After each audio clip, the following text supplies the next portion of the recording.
Hola amigos, pues vamos a empezar un poquito a hablar primero de toda la columna vertebral como tal, lo que abarca, cuántas piezas son, los componentes de esa columna vertebral y todo lo importante. Como sabrán, la columna vertebral constituye realmente el pilar central del tronco. Entre la base del cráneo hasta el sacro encontramos 24 piezas móviles que encontramos igual distintos ligamentos, distintos músculos y podemos encontrar, por ejemplo, en las vértebras un ligamento longitudinal posterior, un ligamento longitudinal anterior, ligamentos intertransversos, ligamentos supraespinosos. Encontramos muchas características en la articulación de las vértebras cervicales, vértebras torácicas, vértebras lumbares y la sacroiliaca. También encontramos distintos tipos de ligamentos. La columna vertebral constituye un pilar central del tronco. Además, esta tiene función de protector del eje nervioso, en donde alberga el canal raquídeo, el bulbo raquídeo y la médula espinal. Esta también se constituye de 4 segmentos: un segmento lumbar, un segmento torácico y un segmento cervical. Y finalmente el sacrococcigio, en donde se forma por dos partes, que es el sacro y el coxis. El sacro a su vez está constituido por la fusión de 5 vértebras que se integran en la cintura pélvica. Y el coxis, que articula con el sacro, se forma por 4 o 6 pequeñas vértebras coxigias. También podemos observar que en un plano sagital la columna presenta 4 curvas, principalmente una curva cervical o lordosis cervical que presenta una concavidad posterior. Luego encontramos una curva torácica que también es denominada sifosis torácica, que tiene una convexidad posterior. Luego encontramos la curva lumbar o lordosis lumbar. Esta presenta una concavidad posterior y en unas personas es más prominente, conocida como hiperlordosis lumbar. Finalmente está la curva sacra, esta es de concavidad anterior. Bueno, vamos a empezar a abordar un poco acerca de la estructura de este disco intervertebral. Bueno, la articulación entre dos vértebras contiguas es una anfiartrosis y estas están constituidas por por los discos intervertebrales. Encontramos en una parte central este núcleo pulposo, el cual es una sustancia gelatinosa que deriva embriológicamente de la cuerda dorsal del embrión. Y esta, pues se trata de una gelatina transparente y está compuesta el 88% por agua. A su alrededor encontramos este anillo fibroso que está representado por estas rayitas como circulares que claramente tienen una dirección. En esta imagen podemos mostrar la dirección. Por ejemplo, encontramos líneas oblicuas y distintas direcciones, que esto lo que permite es estos movimientos de inflexión, flexión y que haya una dinámica en este núcleo pulposo que nos permita hacer ese tipo de movimientos. Todos estos componentes, el núcleo pulposo, el anillo fibroso, estos ligamentos, estos músculos, nos van a permitir tener 6 grados de libertad. Está la flexoextensión, inclinación de cada lado y la rotación.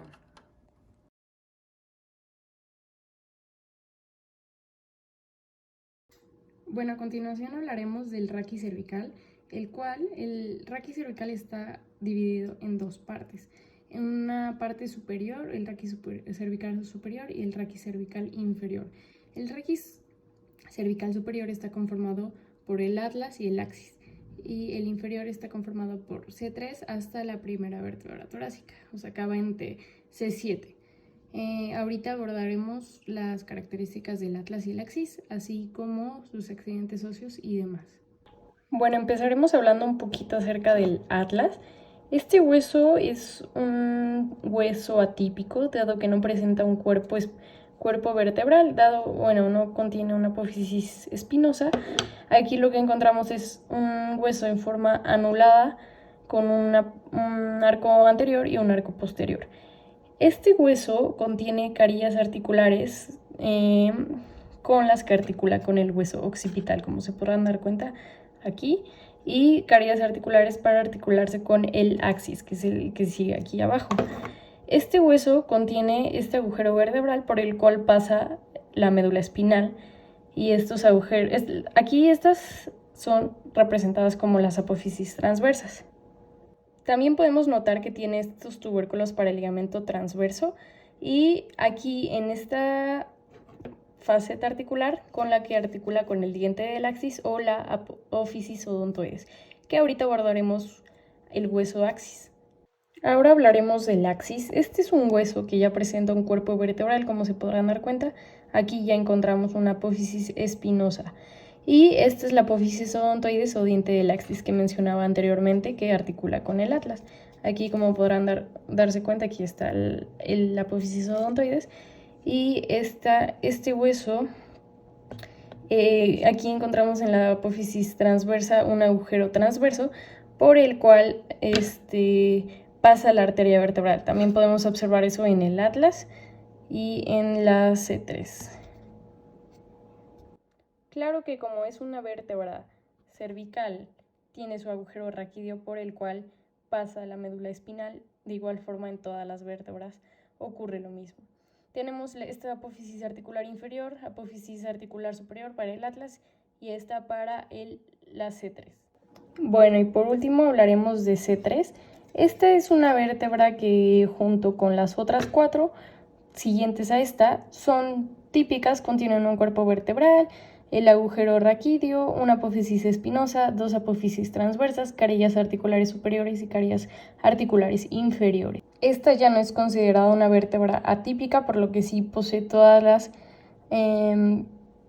clasificaciones y características de una vértebra típica, como les mencionaba. A continuación hablaremos de los ligamentos de esta articulación tanto occipital con atlas y axis.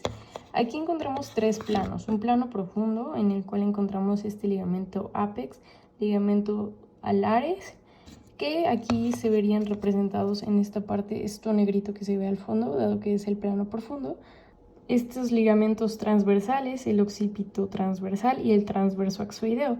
Estos ligamentos pues son los que se encuentran aquí al fondo, como ya les mencionaba. Ahora hablaremos de los del plano medio. Ahora hablaremos de este plano medio, el cual se puede encontrar este ligamento en forma de crucera.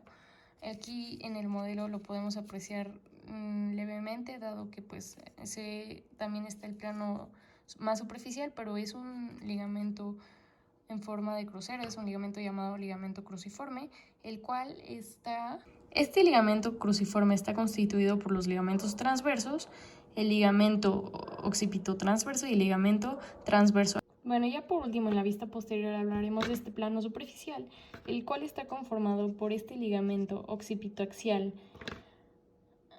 medio, el cual está prolongado por estos ligamentos alares que están al lado, y este ligamento longitudinal posterior, que sería este azulito que se ve acá. Este es los últimos ligamentos del plano más superficial, y aquí están representados estos ligamentos.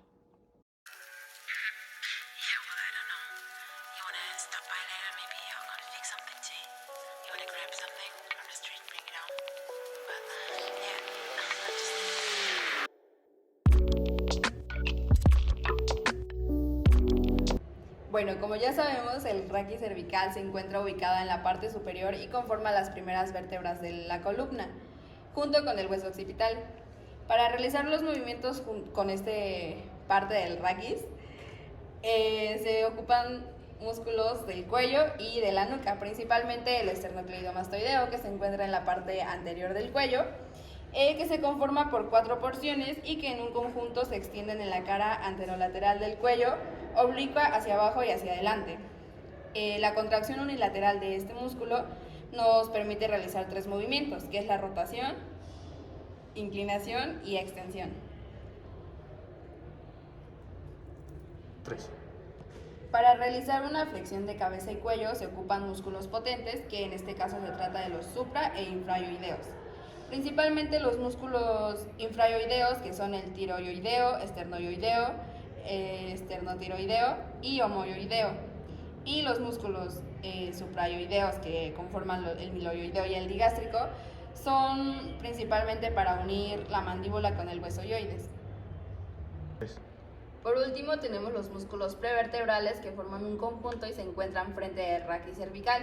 Dentro de estos está el largo del cuello, largo de la cabeza, recto anterior de la cabeza, recto lateral y músculos intertransversos que permiten la inclinación del raquis hacia el lado de su contracción, y los músculos escaleno anterior, medio y posterior. Y ahora los músculos posteriores del cuello o de la nuca. Estos se dividen en 4 planos musculares superpuestos. Está el plano profundo, plano de los complejos, plano de los esplenios y del elevador de la escápula y el plano superficial. Dentro del plano profundo se encuentra el músculo recto posterior mayor de la cabeza, el recto posterior menor de la cabeza, oblicuos inferior y superior, transverso espinosos e interespinosos. Dentro de los músculos del plano de los complejos se encuentra el semiespinoso de la cabeza, longísimo de la cabeza y músculo iliocostal.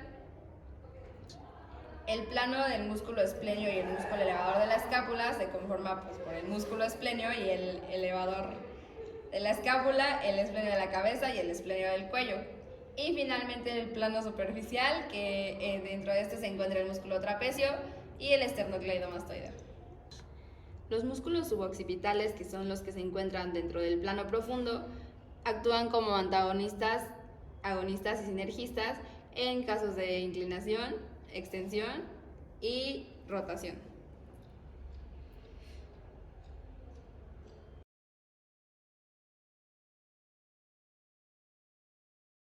El raquis torácico. El raquis torácico es el segmento raquídeo ubicado por encima del raquis lumbar y por debajo del raquis cervical.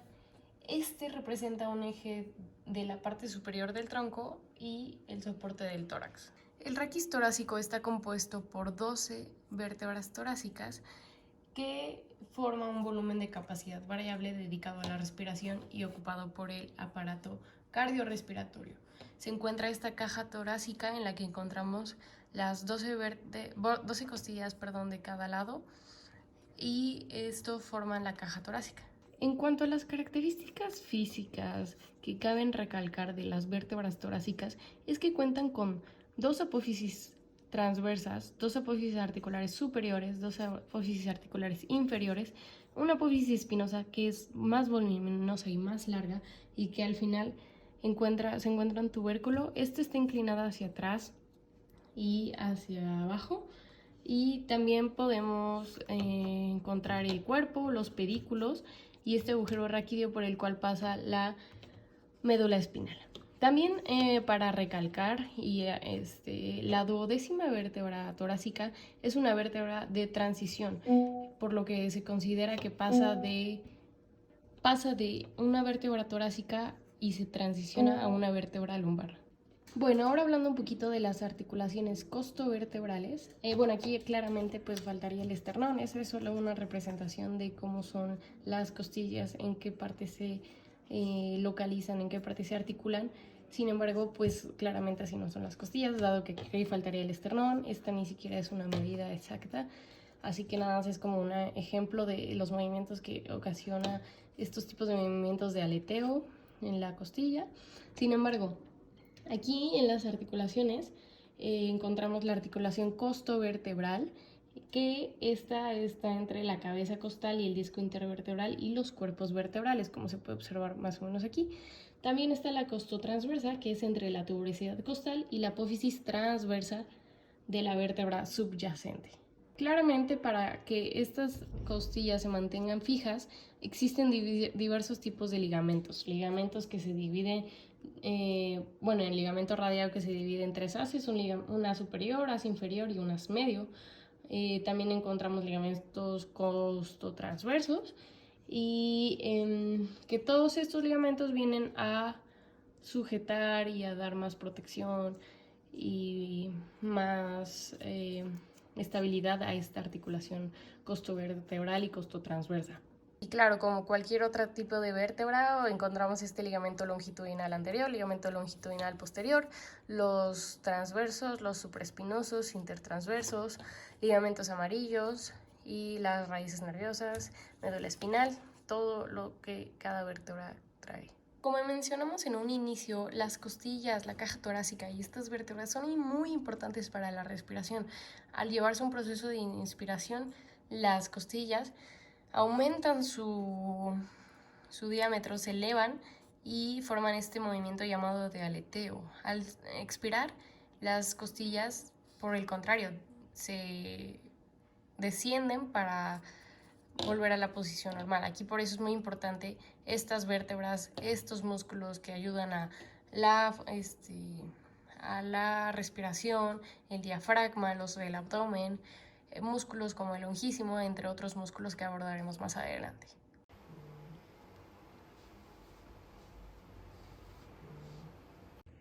Ahora hablaré sobre el mecanismo de los músculos intercostales y el músculo transverso del tórax. Principalmente en una visión posterior del tórax y del raquis podemos encontrar los músculos intercostales. Principalmente el músculo elevador de la costilla, que procede del vértice de la apófisis transversa y se inserta en la costilla subyacente. Luego está el músculo intercostal externo, que tiene fibras oblicuas hacia arriba y hacia adentro. Este tiene función principal de elevar la costilla, por lo tanto se considera un músculo inspirador, que ayuda a la inspiración. Y por último el músculo intercostal interno, que tiene fibras oblicuas hacia arriba y hacia afuera, por lo tanto produce el descenso de la costilla y es para la expiración. Y por último, el músculo transverso del tórax. Este se encuentra situado completamente en la cara posterior del esternón y tiene fibras que se insertan en los cartílagos de la segunda y de la sexta costilla. Son oblicuos hacia abajo y hacia adentro. La contracción de estos haces determina el descenso en relación al esternón y de los cartílagos correspondientes. Esto nos permite conocer que el músculo transverso del tórax es un músculo aspirador.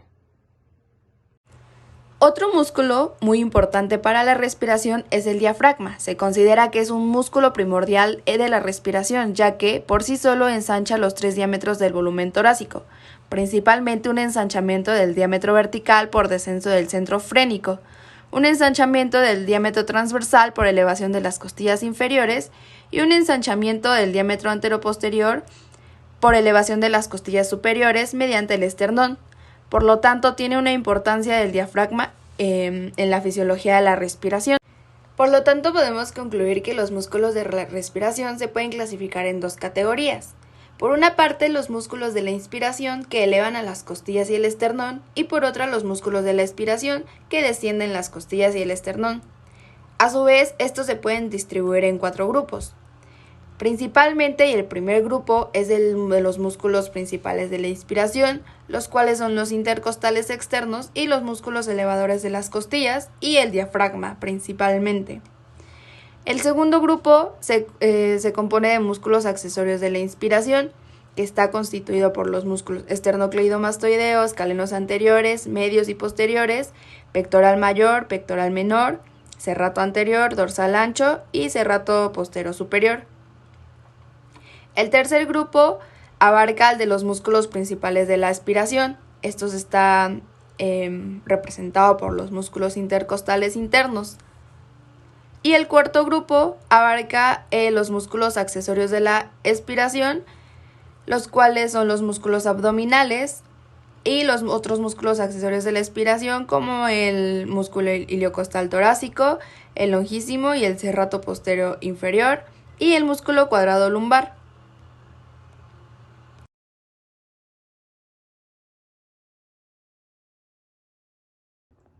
Podemos encontrar una relación antagonismo-sinergia entre los músculos diafragma y los músculos abdominales que ayudan para la respiración, ya que principalmente el diafragma, como lo mencioné anteriormente, es el principal músculo inspirador y los músculos abdominales son músculos expiratorios accesoriamente extremadamente potentes, ya que son capaces de producir la expiración forzada. Durante la inspiración, la contracción del diafragma desciende al centro frénico. También está ayudada por los músculos abdominales, que son los rectos abdominales, los músculos transversos, oblicuos interno y externo.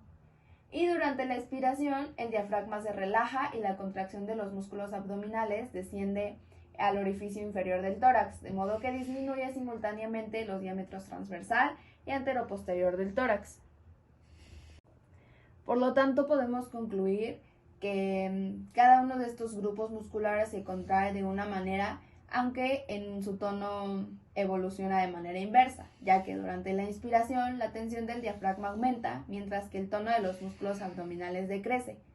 En cambio, durante la expiración la tensión de los músculos abdominales aumenta, mientras que el tono del diafragma disminuye.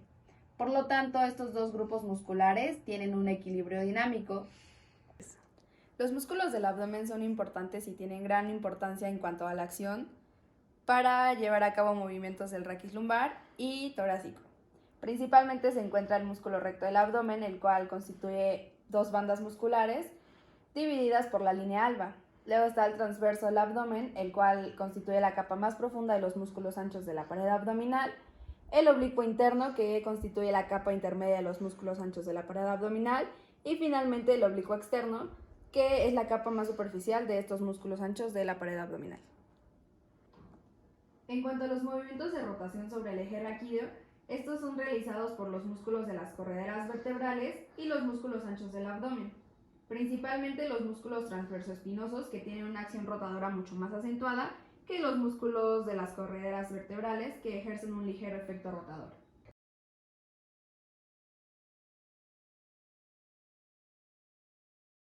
Ahora hablaremos un poco acerca del raquis lumbar.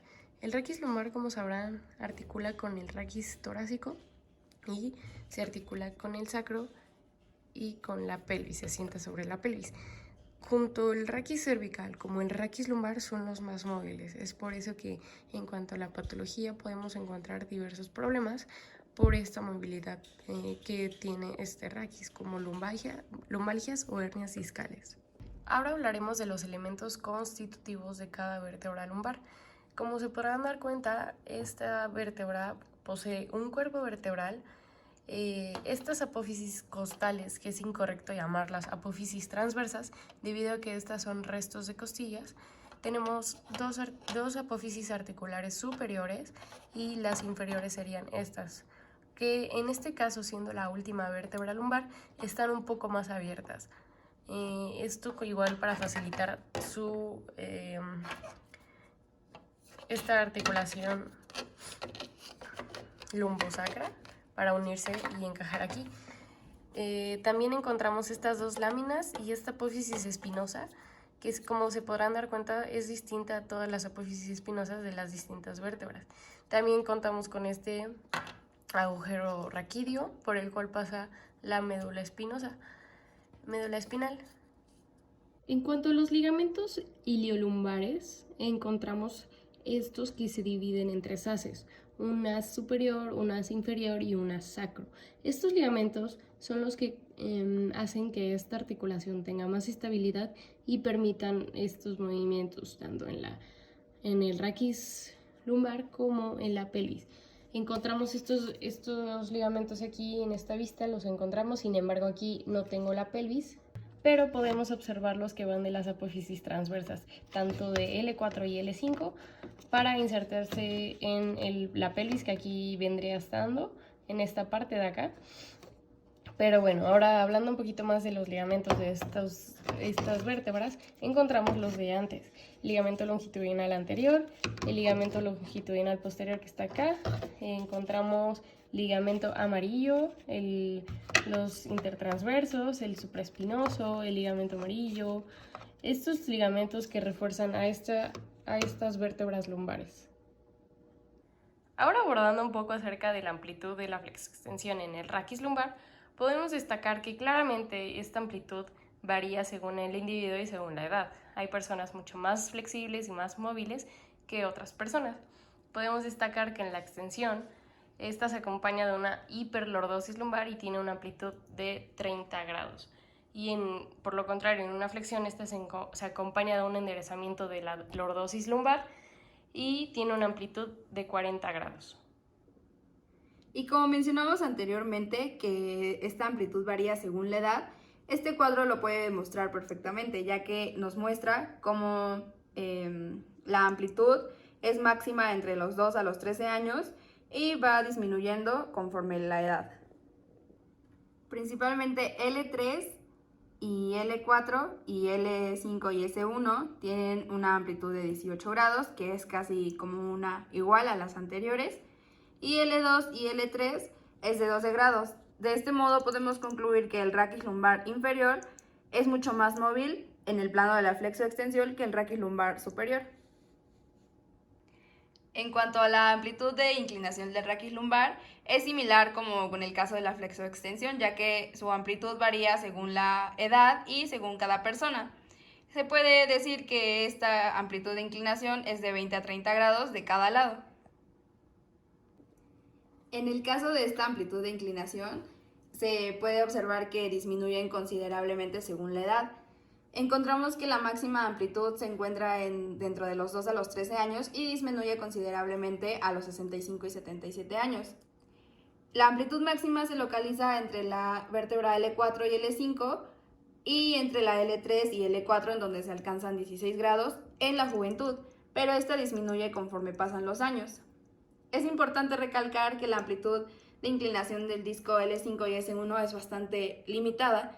En la juventud es de aproximadamente 7 grados, pero conforme avanza la edad o en una edad avanzada disminuye considerablemente, puede llegar incluso hasta tener 0 grados de amplitud. En cuanto al movimiento de rotación y su amplitud, este se puede medir junto con las otras vértebras torácicas, pero en lo que concierne únicamente al raquis lumbar tiene una amplitud de 10 grados, correspondientemente 5 a cada lado, derecha e izquierda. Esto nos puede ayudar a concluir que es el raquis menos móvil en comparación con el raquis torácico, que tiene una amplitud de rotación de 75 grados, aproximadamente. Los músculos posteriores del tronco refuerzan tanto el raquis lumbar como el raquis torácico. Estos están distribuidos en 3 planos, principalmente el plano profundo, el cual está constituido por el músculo transverso espinoso, músculos interespinosos, músculo espinoso, músculo longísimo y el músculo ilocostal torácico. En un plano medio únicamente se encuentra el serrato postero inferior y en un plano superficial el músculo dorsal ancho. La acción de estos músculos posteriores es principalmente la extensión del raquis lumbar. Además ayudan a acentuar la lordosis lumbar. Los músculos laterales del tronco se componen por el músculo cuadrado lumbar y el músculo psoas mayor. El cuadrado lumbar, como su nombre lo indica, tiene una forma cuadrilátera que se expande sobre la última costilla, la cresta ilíaca y el raquis. Y el psoas mayor se localiza por delante de este músculo cuadrado lumbar. En el transcurso de una rotación del tronco, la acción principal se lleva a cabo por los músculos oblicuos del abdomen. Para girar un tronco, por ejemplo, hacia la izquierda, es necesario contraer la parte del oblicuo externo del abdomen hacia el lado derecho y por otro lado el músculo oblicuo interno del abdomen del lado izquierdo. Estos músculos también son potentes flexores del tronco, principalmente el músculo recto del abdomen, que realiza una potente acción de flexión del raquis. A su vez se ve reforzado por 2 músculos anchos, que es el oblicuo interno y oblicuo externo del abdomen, mientras que otros músculos del abdomen tienen función de tensor, como el recto del abdomen, que es un tensor directo. Estos desempeñan una doble acción, que por un lado es flexión del tronco hacia adelante y por el otro es enderezar potentemente la lordosis lumbar. Estos 2 músculos del grupo lateral inclinan el tronco hacia el lado de su contracción. A su vez, el cuadrado lumbar no ejerce alguna acción sobre la lordosis, mientras que el músculo psoas mayor sí tiene una función y determina una hiperlordosis. Además, este ejerce una rotación del tronco hacia el lado opuesto.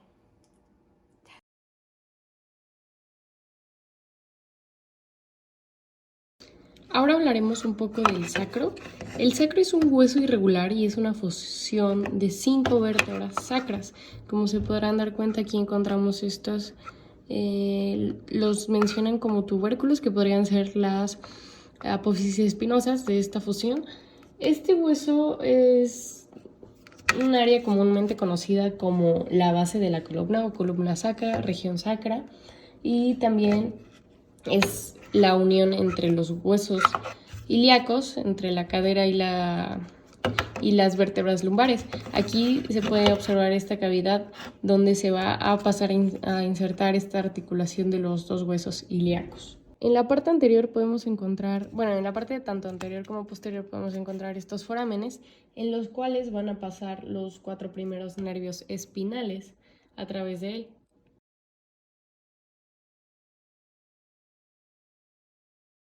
Y por último hablaremos del coxis. Este huesecito es normalmente una fusión de 3 a 4 vértebras. Es así como forma esta articulación sacrocoxigia, el sacro con el coxis. Y este es un hueso pequeño, hueso triangular, y también son conocidas como vértebras coxigias. El hueso del coxis consta de una base, una vértice, una cara anterior y una cara posterior, y 2 caras laterales. Muchas personas creen que este hueso no tiene mucha utilidad, sin embargo, este hueso es muy importante dado que ahí tenemos varias inserciones, tanto por ejemplo el elevador del ano, glúteo mayor, y sin embargo, este hueso soporta nuestro cuerpo mientras estamos sentados. Igual tiene una función muy importante en la evacuación.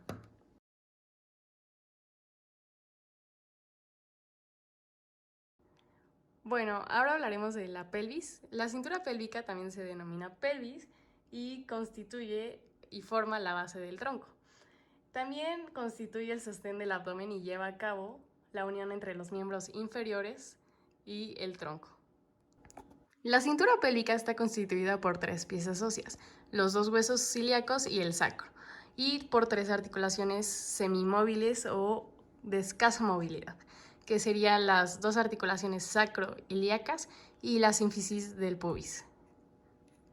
Como sabrán, la pelvis femenina y la pelvis masculina son diferentes, dado que la pelvis femenina predomina su anchura sobre su altura, haciendo la más ovalada para facilitar el parto, mientras que la masculina predomina su altura, que es su anchura. En la mujer, a la hora de entrar a la labor de parto se presentan 2 movimientos, contranutación y nutación, que también son conocidos como movimientos de báscula. En la nutación, lo que ocurre es que el promontorio se desplaza hacia abajo y hacia adelante, y el vértice del sacro y el extremo del coxis se desplazan hacia atrás. Y en la contranutación, a la inversa, el promontorio se desplaza hacia arriba y atrás, y el extremo inferior del sacro y el vértice inferior del coxis se desplazan hacia abajo y hacia adelante. Los ligamentos que podemos encontrar en esta articulación sacroiliaca y que la refuerzan son principalmente en una visión posterior, como lo muestra en la imagen, los ligamentos iliolumbares con su as superior, que es el que está representado por el número 1, y el as inferior, que se representa por el número 2. También el ligamento iliotransverso del sacro, que es el que está representado por el número 3, y los ligamentos iliotransversos conjugados, el número 4. En una visión anterior podemos encontrar nuevamente los ligamentos iliolumbares, los ligamentos sacrotuberosos y sacroespinosos, aunque también se encuentra el ligamento sacroiliaco anterior, que está constituido por 2 haces, un as anterosuperior, que es este, el número 8, y un as anteroinferior, el número 9. En esta imagen podemos observar cómo el enrollamiento de los ligamentos alrededor de la articulación sacroiliaca nos pueden permitir realizar movimientos de notación y contranotación, en donde se representa un eje que es el ligamento axial o ligamento sacroiliaco enteróseo. Este constituye el plano profundo de los ligamentos sacroiliacos y se fija por fuera de la tuberosidad ilíaca y por dentro de las 2 primeras fosas cribosas del sacro. Aquí podemos ver representado el ligamento axial, que como ya mencioné anteriormente es el eje de los movimientos de notación y contranotación del sacro.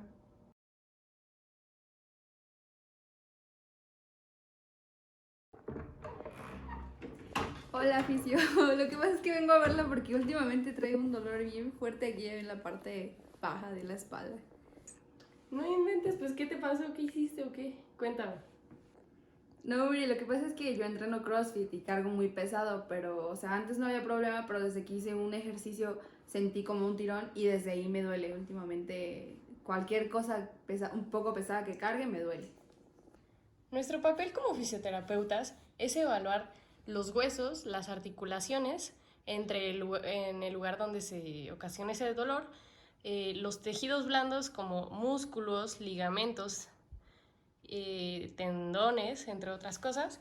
También los órganos que están aquí en la periferia. Además de los órganos, también se deben de evaluar tumoraciones, dado que esto puede provenir de alguna otra alteración y es necesario evaluar esto para descartar otras posibles alteraciones. Para un posible diagnóstico y una evaluación es necesario que el paciente realice tantos movimientos activos como pasivos. Los activos serían una flexoextensión, una inclinación, una rotación por el propio paciente, y los pasivos es en donde yo ya me involucro para hacer estos movimientos.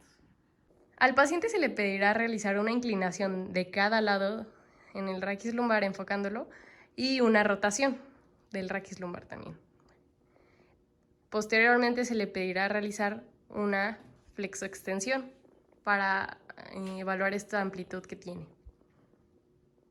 Y pasivos, que se le pedirá al paciente, o yo por lo contrario con mi mano será la que evalúe estos movimientos y esta amplitud y si hay dolor al realizar esto.